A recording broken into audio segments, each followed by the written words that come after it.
All right, well, before our trip ends, there's one more thing that I want to show you. And if you didn't watch any of our trip, go back and check out some of those videos. But I'm gonna give you a little tour of the van that we rented through Outdoorsy for our Utah National Park Blitz trip as we wait for In-N-Out Burger to open up.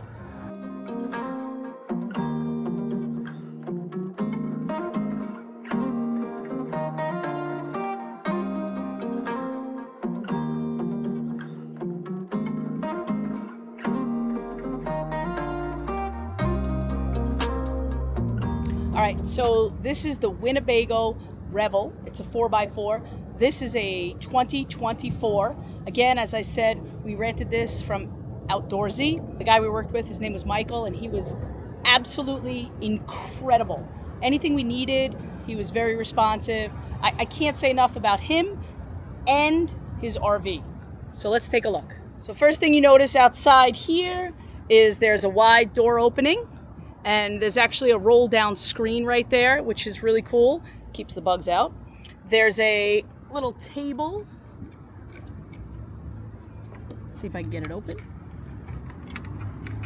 1 and 2, yep. There's a little outdoor table right here that you can use for cooking or doing work or whatever you want when you're outside, which is really cool. I actually watched the Masters with my computer hooked up right there last week. Go Rory McIlroy.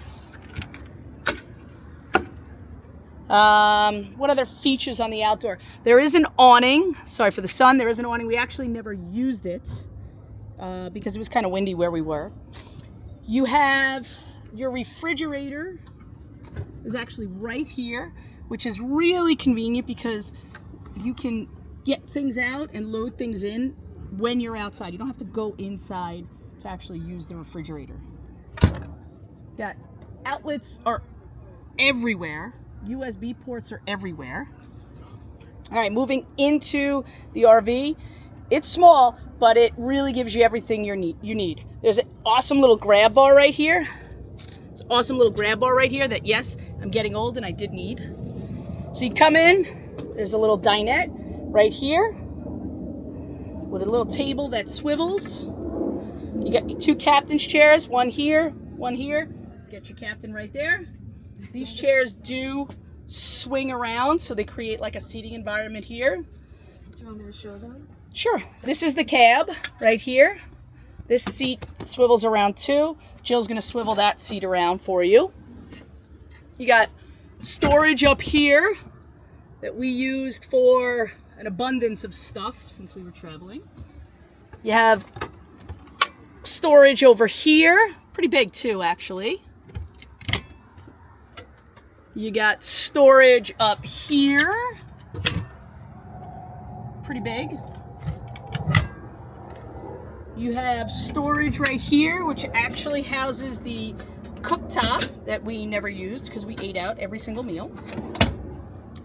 You got a little storage drawer right here.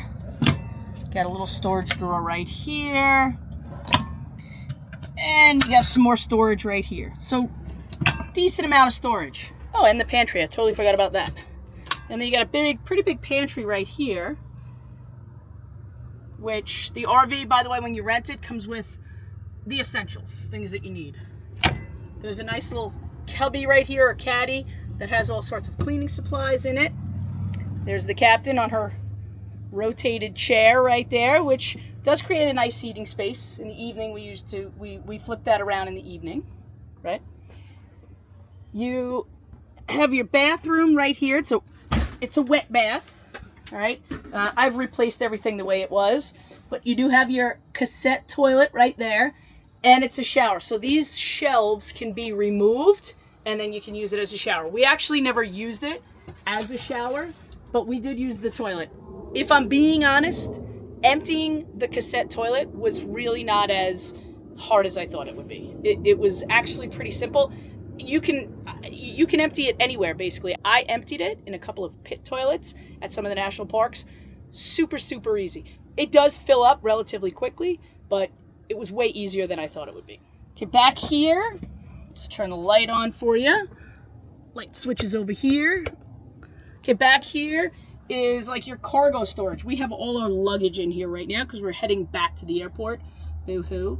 Michael gives you some camping chairs. It's got a blanket back there. There's actually a cooler hiding back there. But this is like the below area, which is really, we used it for storage. I mean, you could definitely fit some hefty storage in here. I would say bikes and probably like inflatable paddle boards and stuff. But this is the storage area. I'm gonna open those back doors for you too. There's a little storage bin up here that I tucked some stuff in as we were traveling. Got outlets over here, light switches, everything you need. What else did I want to show them in here? Oh, the control panel for, like, this is like the motherboard for everything that you could possibly need, including the bed raise and lower, which I'm going to show you right now. All right, so you need the key in to do this, which I guess prevents you from doing it while you're driving. And then you just lower the bed, make sure everything is all clear. And the bed just drops down.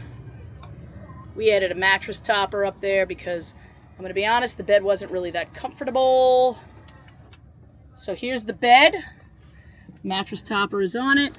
I'll turn a light on so you can see it. Perfect. Okay. So you have the bed right down here. It creates the whole thing. Then, you know, your storage, you could still access your storage down there, but you'd have to crawl to get it, which is why in the daytime we had the bed up and at nighttime we had the bed down. When you have the bed up, it creates more walking space for you where we got dressed and things like that. With the mattress topper that we added, the bed was actually very comfortable. There's a air conditioning unit up here, which is great. You got lights. There's outlets in here, like I said. Okay, I put the bed back up. And again, as I spoke about, this is like a great area to get dressed. Obviously, it's a mess right now because we're just packing to leave. But I'm going to go show you how those two doors open. Creates a nice breeze through the whole RV. All right, so these doors open quite easily.